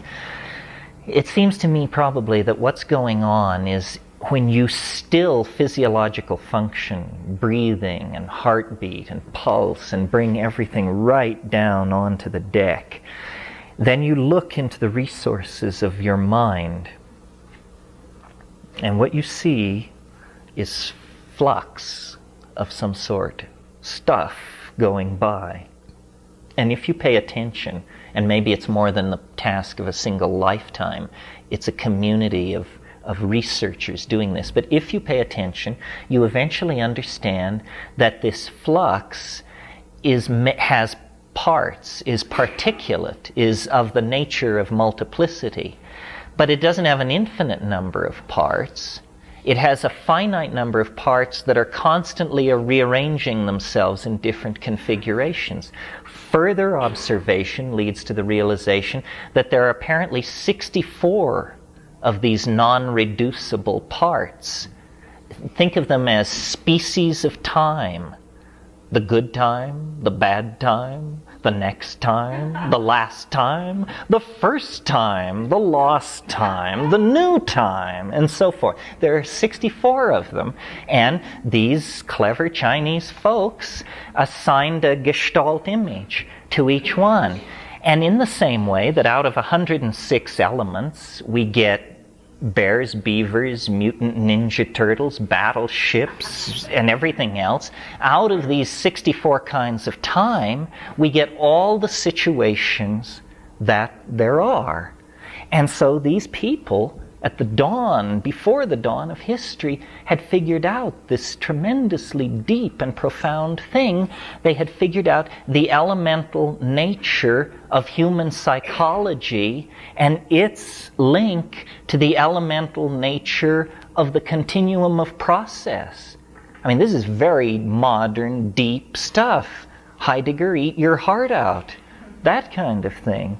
And so then they created a science of flux, of novelty, a science of Tao. They understood it. To them it was not mysterious. The earliest commentary, now it's doing the thing, isn't it? Yeah, it's moving. And what we have is 187 million years on the screen. Now we're getting down to places where it is made or broken by prediction when placed against the geochronological record, because all geochronologists know that 65 million years ago all hell broke loose on this planet when an object came down and struck the Earth and lofted millions of cubic meters of material into the stratosphere. And so far as we can tell, nothing larger than a chicken walked away from this event. Here it is, 65 million years. It's at the bottom of that steep thing. It's a perfect hit, you see.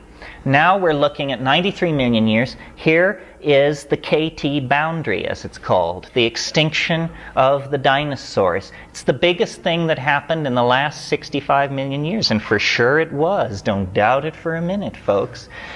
All of human history is down here, rattling around so close to the 0 point that the presence of the transcendental object can be tasted. That's what history is, the taste in your mouth of the transcendental object. Did he say that?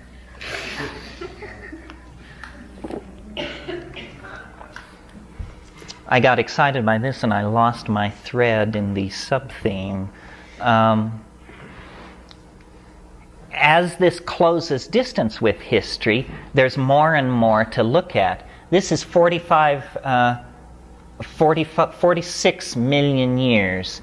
So this is a post-KT boundary. This is the evolution of the mammals, the evolution of the flowering plants. All of that occurs coming out of here. Here is the recovery period where things were just smashed to bits. And then along this descent into novelty, the radiation of the mammal types, the radiation of the flowering plants, the apogeied radiation, meaning the emergence of the primitive primates, and so forth and so on, all occurred along this declension into novelty. Then it hit some kind of barrier, and there was a bounce up into habit. Remember that this is an ebb and flow between habit and novelty. Now we're looking at the last 23 million years. The idea here, if an idea like this were to be taken seriously, were to be by some standard of proof found to be so, is that in a way the future would take on an entirely different characteristic. For us, the future is what's called a value dark dimension. Value dark dimensions in mathematics are when you look in there, you can't see anything. And that's what the future is. It's a value dark dimension. If we decided to get rid of our Newtonian model of time and use this model of time, then the future ceases to be a value dark dimension. Instead, we see that the future must fulfill certain constraints of novelty and the ingression of new form. Now, some people at this point will argue or say, it sounds like this is some kind of a determinism. It sounds like you're saying the universe is deterministic. It isn't saying that. And just, here's a philosophical footnote. All determinism is bankrupt. You don't have to worry about determinism for a moment, because if the universe were determined, then the notion of thinking is useless. If the universe is determined, then you think what you think because you can't think anything else, and that has no relationship to truth. The notion of truth rides on the possibility of untruth. And if everything is determined, there can be neither truth nor untruth. There is only what is determined. This is not a deterministic theory. This is a theory of partial determination, because you see these steep declines into novelty and then the exploration of these highly novel states at the bottom of these troughs. It's not saying what will happen at the bottom of these troughs. It's just simply saying that very novel things will happen. And up here at the tops of these peaks, very sluggish, conservative, recidivistic things will be happening. But it makes no statement about content. It just confines the flow. You can think of time as a river, and this is a topographic map of the stream bed. What we're seeing on the screen now is 5,800,000 years. Notice that at this shorter scale, the thing is not shy about making predictions. The screen is filled with predictions of high and low points. And they're absolute predictions, tagged mathematically. There's nothing vague about this. And that's what I hate about theories. I mean, a vague theory is worse than no theory at all. Looking now at 2,229,000 years, I'm going to hit escape, and we'll discuss it for a minute. 2.92 million years. All of human history is down in here. The evolution of modern human types, the evolution of the Australopithecines, all of that is occurring in here, and then the modern Homo sapien type is occurring along this declension here. And this, if you're paying attention, you may notice that this looks rather like what we were looking at when we first began looking at 6 billion years. Remember, I said the 65 million year catastrophic impact point was here? This is because in a fractal, if you blow it up enough, you'll come back to where you started, always. And we've, in a certain sense here, we've come back to where we started.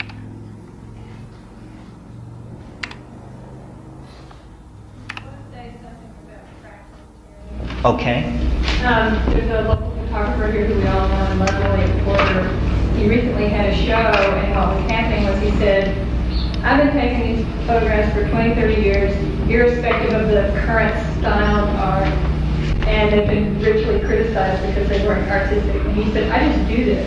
And then 3 years ago, he read Chaos, and it said, this is what you've been doing for 20 years, here are these ideas, and what he really goes for are patterns in nature, both the microscopic and the macroscopic, the inorganic and the inorganic, and their shadowing and their foreshadowing and their recapitulation of each other.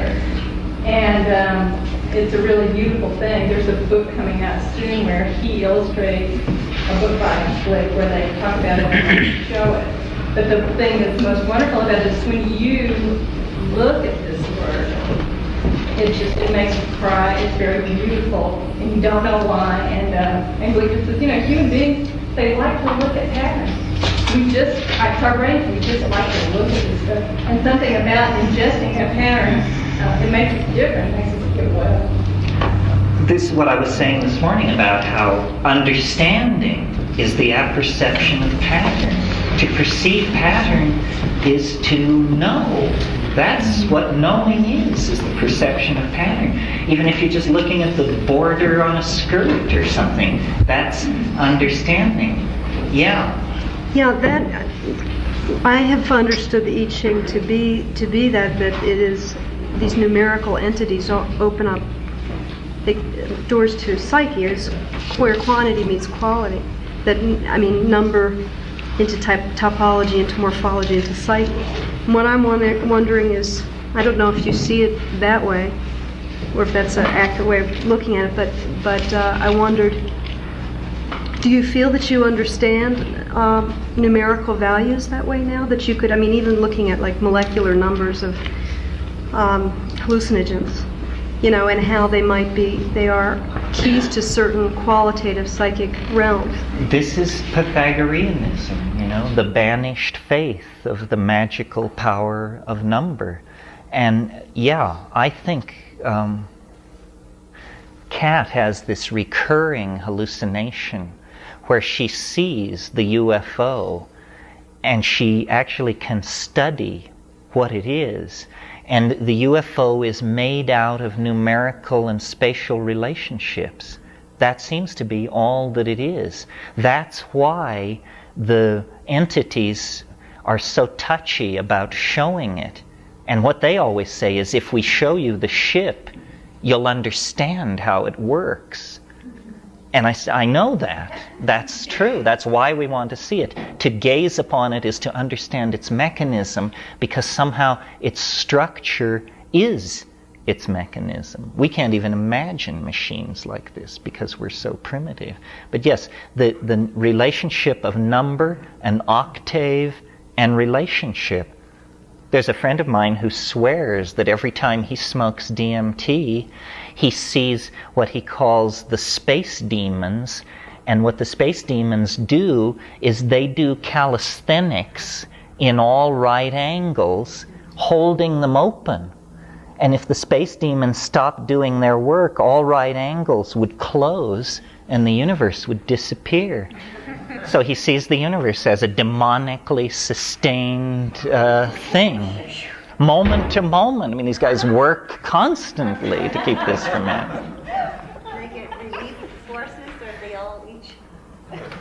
I don't know, the ecology of demons I haven't followed. This is 183,000 years. And as you see, there is this this is all about the stuff I talked about at the lecture, the emergence of the primates, the creation of the goddess religion, the synergy of language out of the animal organization and so forth. All of that is going on along this gradient. But here where it drops down, you see here's a more novel realm than any of this. And it's down here that our thing is happening. This is the last 91,000 years. Here are the glaciations picked up as a series of very sharp plunges into novelty, because every time the interglacial begins, there's sudden expansion of species out of the confined niches that they've been in. There's gene mixing. Previously islanded populations are flowing together. All of this is happening here. And again, the predictions of where the interglacials fall is very, very precise and in excellent agreement with geochronology. The next slice will give us 50,000 years or 46,000 or something like this. This is almost within the humanly cognizable realm. Here's the end of the last interglacial 20,000 years ago. Human populations bottled up in Africa during this glacial at this point begin to move out. This is the Magdalenian era being created down here. Notice that levels of novelty are being probed right here that are lower than any previous level. Then there's a carrying capacity problem of some sort here from around 9,500 to 8,000 BC. And then an extreme steep plunge into novelty, and at that point we're on the edge of the archaeological record. Because right here is approximately 6,500 BC. At the bottom of this steep plunge into novelty is what's called Çatalhöyük. And if you know anything about it, you know that Çatalhöyük is like a science fiction city. Çatal was 4,000 years ahead of its time. I mean, dig it. It's at 6,500 BC. The Great Pyramids, using non-nutty dating, were built, the Pyramid at Giza, in 2790 BC. It lies 3,000 years in the future from this point, and these people created a city of 7,000 people on the Konya Plain in southern Turkey. They made glass vessels, they made beads, they buried their dead in woven cloth, they had an extremely complex trading system in obsidian, so-called burnished Sudanese ware from Central Africa has been found in the middens there. This was the great civilization of the goddess culture, the culmination of that. Then it fell apart. The wheeled chariot crowd from north of the Caspian Sea busted up the scene. And then along this gradient here, you get the classic ancient great kingdoms, Sumer, Chaldea, Babylon, and down in the bottom of the trough, Egypt. Egypt represents a descent into novelty slightly deeper than what was achieved at Çatalhöyük, a depth of novelty not achieved again till we get over here in Greco-Roman times. And that's about correct. Egyptian accomplishments were not really surpassed until Greco-Roman times. I love this screen. I'm going to call the book I want to write about this History's Fractal Mountain. And there it is. There's History's Fractal Mountain. We live down here in the lowlands. I want to stop this for a minute because this is the past 5,222 years. It ends December 22nd, 2012. Now, what you need to ask yourself, looking at this screen, is the guy says that it describes the career of novelty in time. Does it fit my intuition of the career of novelty in time? What happened here? What is this tremendous turning point right here? Well, when you get the scales running right and so forth, you see that tremendous turning point is about 980 BC. What happened in 980 BC? Well, it's the Homeric period. What happened in that period, roughly speaking, is that the Greeks, who had been tremendous fishermen to that time, pulled up their boats on the beach and began to talk philosophy. And that screwed the pooch, because it set off a cascade of cultural effects that lead straight into the present cultural impasse. This is where the Western mind was invented, is with Homer, Hesiod, that crowd, and the spectrum of effects that were set off. The golden age of Periclean Athens here, the simultaneous appearance of Caesar Augustus and Jesus Christ, one of the greatest religious reformers and greatest empire builders the history's ever known. They were contemporaries of each other. And steeper and steeper descent until you reach the fall of Rome. And then you head into a series of cultural oscillations that last nearly 1,200 years. And I'll restart the Zoom here, and we'll talk a little bit more about this. Zoom, yes. Seek minimum, no. Approach factor 2. The software is very versatile. I'm only showing you small parts of what it can do, and whole areas of the theory will not even be mentioned because there just isn't time. For instance, because it's a fractal, and remember how I said if you blow up any part and then go down into it, eventually you'll return to it? It means that history can be seen as a set of resonances or interference patterns. This is what the mushroom meant when it said, "Did you know that every day is made of 4 other days?" It's that time is made out of other times. If you need a burger and stop into Hadrian's hamburger joint, this has something to do with the Roman Emperor Hadrian and his campaign in Britain to control the Picts. I mean, don't ask me what, but it has something to do with it. James Joyce was the person who understood this. He understood that a guy trying to buy some kidneys to fry for his breakfast was actually Ulysses, sailing around the Mediterranean and getting laid and making war and having all these adventures. This is called allegory, but we normally think of it as a literary device rather than seeing into it. I'm now very good at this. In fact, I mean, if you were sitting in my shoes, you'd realize I'm a hopeless schizophrenic, because I look out over the crowd and I know who is Attila and who is Teresa of Avila and who is Catherine the Great and who is Harold Bluetooth.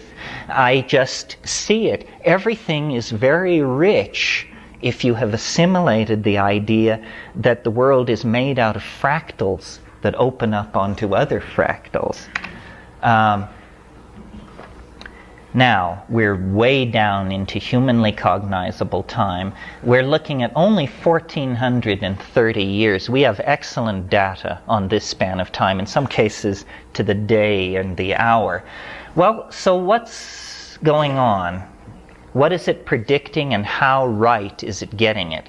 First of all, I do want to stress, notice how forthright it is. It's not a fuzzy line or a mushy line. It makes hard predictions at every point in the wave. The first hard prediction it makes is a tremendous surge downward into novelty around 940 AD. Okay, what's happening in 940 AD that should rate such a descent into novelty? After all, it's the Dark Ages. Europe is in howling barbarism.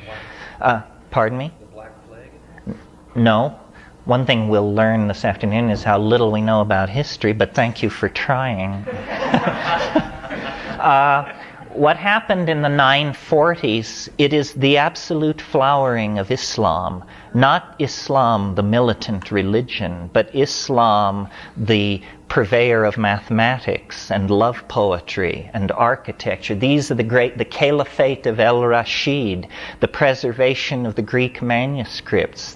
All of that is going on in here.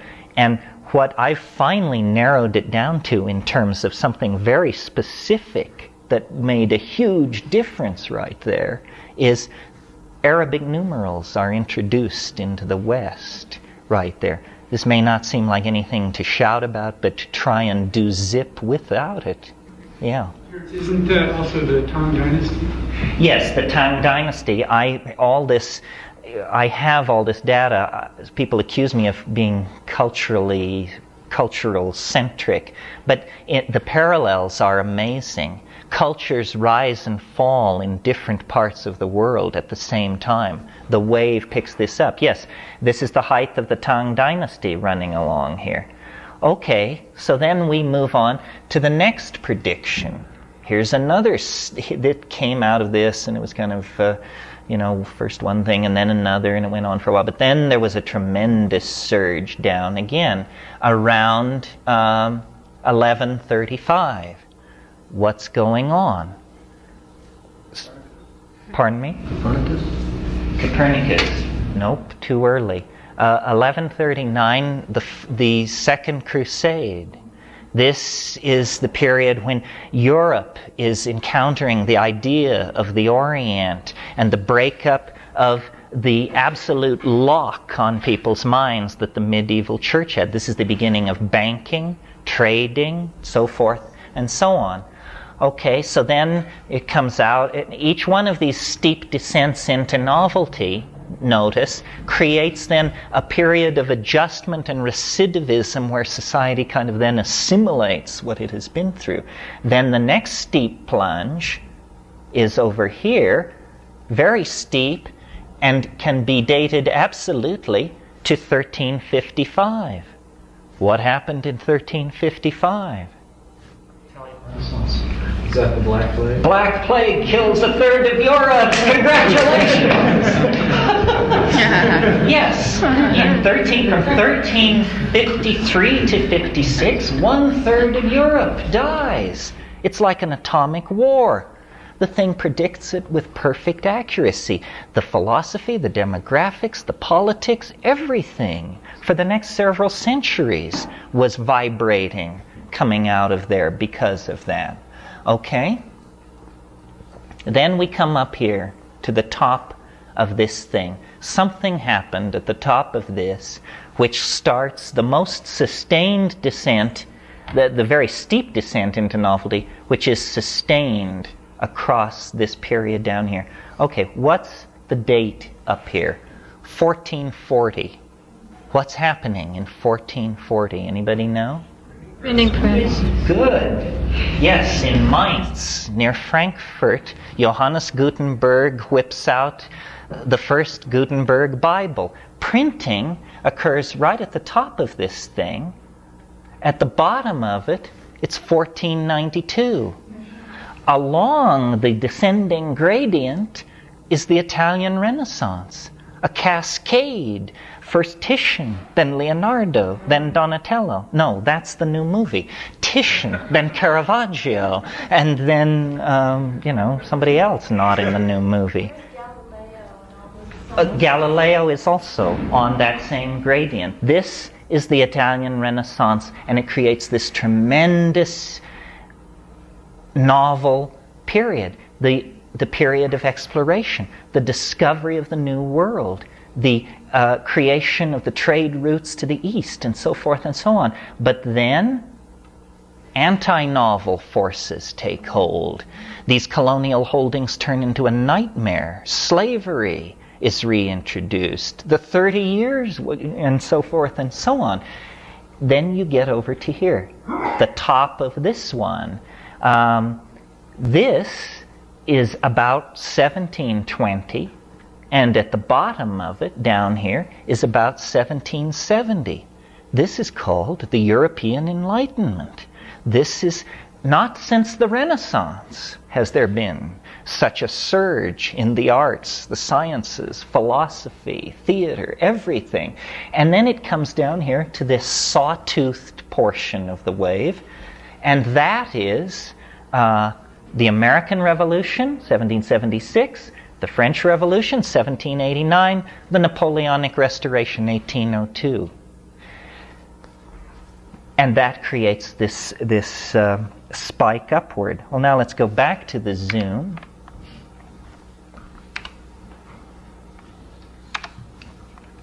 Now, by this time, you may be on to the fact that the wave wouldn't work unless it were positioned right. That positioning is everything, then. If the thing is moved, all its predictions are moved, and it just doesn't work anymore. Well, why are we positioning it this way? Why have we chosen to have it in this configuration? Well, it's an interesting story, and I think it reflects on the weirdness of the enterprise. I chose this, what I call the best fit, by simply studying history, forming strong opinions about where the great transition moments must have occurred, and then fitting the wave against a scaled list of these events, saying, that doesn't work, look, that gives no credit to the Italian Renaissance. And that can't be right because that leaves the Greek experience out. But finally, I got the one which, to my mind, worked. And so then I calculated forward to what is the end date. And I discovered that it was within a month of this date, December 22nd, 2012. Well, what's important about that date? In the hometown of Bear Publishing, no one can tell it. It's the end of the Mayan calendar, correct. The Mayans, who had a calendar of 13 Baktuns being periods in excess of 390 years, a calendar of 13 Baktuns, chose, for some reason, to end their calendar on December 22nd, 2012 AD. Well, why? The Mayan civilization collapsed in the 870s. It arose in the 1st and 2nd century before Christ, well into its own calendrical cycle, and perished well before the end of its own calendrical cycle. Why were the Mayans into this date, December 22nd, 2012? Well, the obvious question then is, what did I have in common with them? That's the only thing. The only thing I have in common with the ancient Maya is we both intoxicate ourselves on psilocybin mushrooms. Is it conceivable that inside the mushroom trip there is a message of such specificity that it indicates a specific date in time in your calendar system, regardless of whatever calendar system you're using? And then, if so, why? Why do that? Well, now what we see is 178 years on the screen. It's not scaled, but I think I can tell you where we are. This is the American Civil War. This is the post-Civil War period. And remember that the Franco-Prussian War was being fought across Europe at the same time. These two modern wars that created really the context of modernity were fought at the same time.